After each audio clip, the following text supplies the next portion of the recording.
and welcome to the channel. I am Priyanka and in this video we will be talking about procedure for issuing shares in detail. तो इसके लिए company को कुछ following steps होते हैं जो follow करने होते हैं, जैसे कि प्रोस्पेक्टस इशू करना, उसके बाद एप्लीकेशंस रिसीव करना, फिर अलॉटमेंट करना, शेयर सर्टिफिकेट्स इशू करना, कॉल मनी रिसीव करना। तो इस पूरे प्रोसीजर को हम डिटेल के अंदर पढ़ने वाले हैं। सबसे पहले आता है इशू ऑफ प्रोस्पेक्टस। प्रोस्पेक्टस एक तरीके से इनविटेशन लेटर होता है जिसमें कंपनी अपने कुछ स्ट्रॉन्ग और फेवरेबल पॉइंट्स लिखती है ताकि वो इन्वेस्टर्स को अट्रैक्ट कर सके कंपनी में इन्वेस्ट करने के लिए, जिसके अंदर कंपनी सारी डिटेल्स मेंशन करती है कि वो कितने शेयर्स पब्लिक में ऑफर कर रही है, उनकी शेयर वैल्यू क्या है, उनकी फेस वैल्यू क्या है, किस प्राइस पे कंपनी इशू करने वाली है, एक्सेट्रा। उसके बारे में जितनी भी डिटेल्स होती है कंपनी उसके अंदर मेंशन करती है इस ऑफर लेटर के अंदर, जिसे देखकर लोग फिर उसके अंदर अप्लाई करते हैं। नेक्स्ट पॉइंट आता है कि रिसीट ऑफ एप्लीकेशन। ये जो एप्लीकेशंस होती है ये जैसे कंपनी ने प्रोस्पेक्टस इशू किया उसके बाद लोग कंपनी के अंदर अप्लाई करते हैं, और ये वाला जो प्रोसेस होता है अप्लाई करने का ये किसी न किसी शेड्यूल्ड बैंक के थ्रू होता है। मतलब कंपनी खुद कोई एप्लीकेशंस रिसीव नहीं कर सकती है, कंपनी एक बैंक को शेड्यूल करती है, वही बैंक इसकी सारी applications along with the application fee receive करता है। कंपनी के अंदर अगर मान लो कुछ लोगों ने डायरेक्टली कंपनी के अंदर अप्लाई कर दिया, तब भी कंपनी उस अमाउंट को और उस एप्लीकेशन को रख नहीं सकती। वो उस अमाउंट को और एप्लीकेशन को कंपनी अपने बैंकर के पास में जमा करवाती है और वो उसको रखता है। और इस टाइम पे एप्लीकेशन के लिए कंपनी को जितना भी पैसा रिसीव करती है वो जो कंपनी का बैंकर होता है उसे एक सेपरेट बैंक अकाउंट के अंदर रखता है, जिसे कंपनी अपने किसी भी पर्सनल पर्पज से यूज नहीं कर सकती है। और ये वाला जो प्रोसेस होता है एप्लीकेशन रिसीव करने का, ये प्रोस्पेक्टस इशू करने के 4 दिन बाद शुरू होता है और कंपनी का बैंकर इसे रखता है एक सेपरेट बैंक अकाउंट के अंदर। उसके बाद आता है अलॉटमेंट। अलॉटमेंट डिस्ट्रीब्यूशन होता है कि लोगों ने अप्लाई कर दिया, अब बदले में कंपनी उन्हें शेयर्स देगी, तो वो डिस्ट्रीब्यूशन ऑफ शेयर्स होता है जिसे हम अलॉटमेंट कहते हैं। और इसके लिए कंपनी का जो बैंकर है जिसने सारी एप्लीकेशंस रिसीव करी है along with the application fee जिसने रिसीव किए, वो सारी एप्लीकेशंस को कंपनी के पास फॉरवर्ड करता है और कंपनी के जो बोर्ड ऑफ डायरेक्टर्स होते हैं वो ये शेयर्स को अलॉट करते हैं। और ये जो प्रोसेस होता है अलॉटमेंट का, ये जब उसने प्रोस्पेक्टस इशू किया था कंपनी ने, प्रोस्पेक्टस इशू करने के बाद 30 दिनों के अंदर अंदर अलॉटमेंट का प्रोसेस खत्म हो जाना चाहिए। फिर कंपनी के कुछ रेस्ट्रिक्शंस होते हैं जो कंपनी को फॉलो करने पड़ते हैं, जैसे कि कंपनीज एक्ट के जितने भी प्रोविजंस है उनको फॉलो करना पड़ता है और साथ ही साथ सेबी की जो गाइडलाइंस है उनका भी ध्यान रखना पड़ता है। और जब तक कंपनी के पास जो मिनिमम अमाउंट उन्होंने एप्लीकेशन के ऊपर रखा था, मतलब एप्लीकेशन फीस जो थी, जब तक कंपनी को पूरी एप्लीकेशन फीस रिसीव नहीं हो जाती, जैसे कुछ लोग कैश में करते हैं, कुछ चेक में या कुछ अदर मोड से करते हैं, तो जब तक कंपनी के पास पूरा पैसा नहीं आ जाता है तब तक कंपनी अलॉटमेंट नहीं कर सकती है। अब ये मिनिमम अमाउंट होता कितना है, तो एप्लीकेशन पे कितना अमाउंट रिसीव करना है इसके लिए मिनिमम अमाउंट सेबी की गाइडलाइंस के अकॉर्डिंग 25% है। तो एप्लीकेशन का जो अमाउंट है वो मिनिमम 25% होना चाहिए। और अगर मान लो कि कंपनी के पास मिनिमम सब्सक्रिप्शन नहीं हो पाया तो कंपनी को पैसा रिफंड करना पड़ता है क्योंकि वो शेयर्स को इशू नहीं कर सकती है।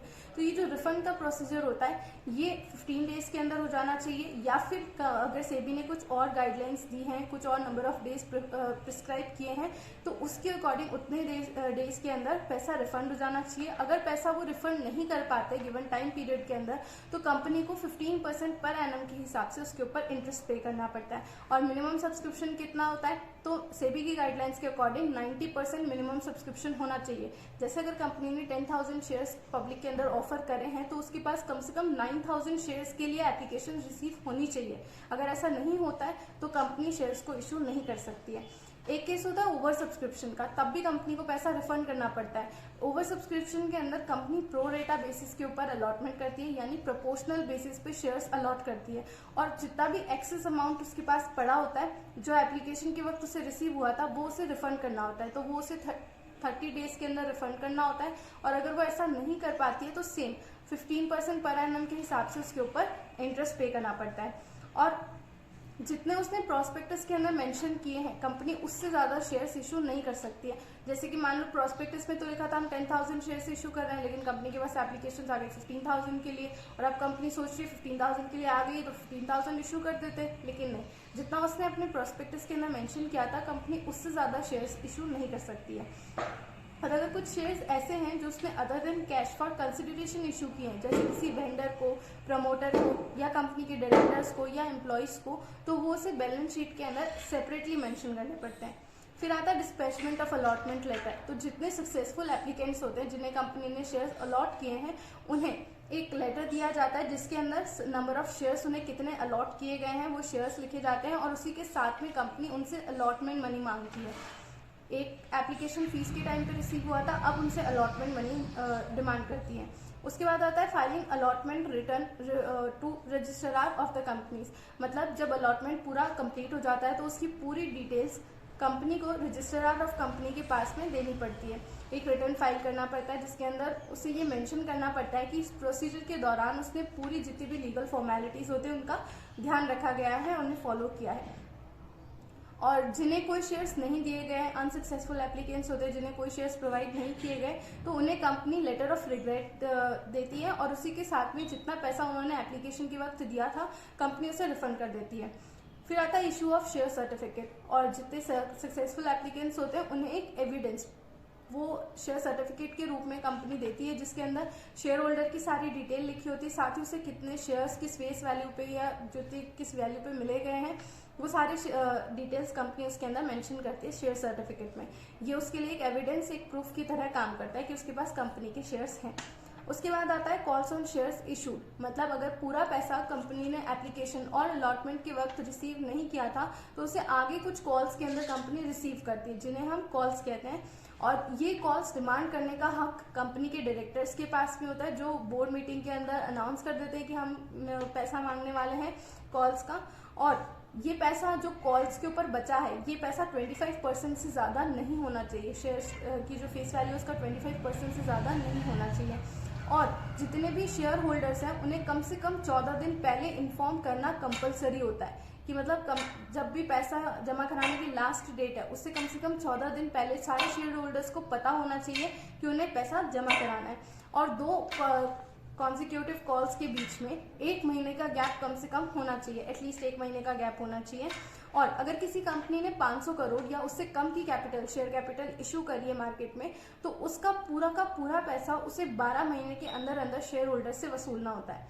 और अब बात करते हैं रेट ऑफ इंटरेस्ट की। तो रेट ऑफ इंटरेस्ट 2 केसेस में होती है, एक कॉल्स इन एरियर के ऊपर और एक कॉल्स इन एडवांस के ऊपर। कॉल्स इन एरियर्स होते हैं अगर कोई शेयर होल्डर डिफॉल्ट में जाता है, मतलब उसे शेयर्स पे पैसा जमा कराना था कॉल्स का अलॉटमेंट का तो उसने नहीं कराया, तो उसके लिए उसे वो पैसा फिर बाद में इंटरेस्ट के साथ में जमा कराना पड़ता है जिसे हम कॉल्स इन एरियर कहते हैं, और उस पर इंटरेस्ट देना होता है। और एक होता है कि कुछ शेयर होल्डर्स ने एडवांस में पैसा दे दिया तो कंपनी उस पर भी उसे इंटरेस्ट देती है, तो जिसे हम interest on calls in advance कहते हैं।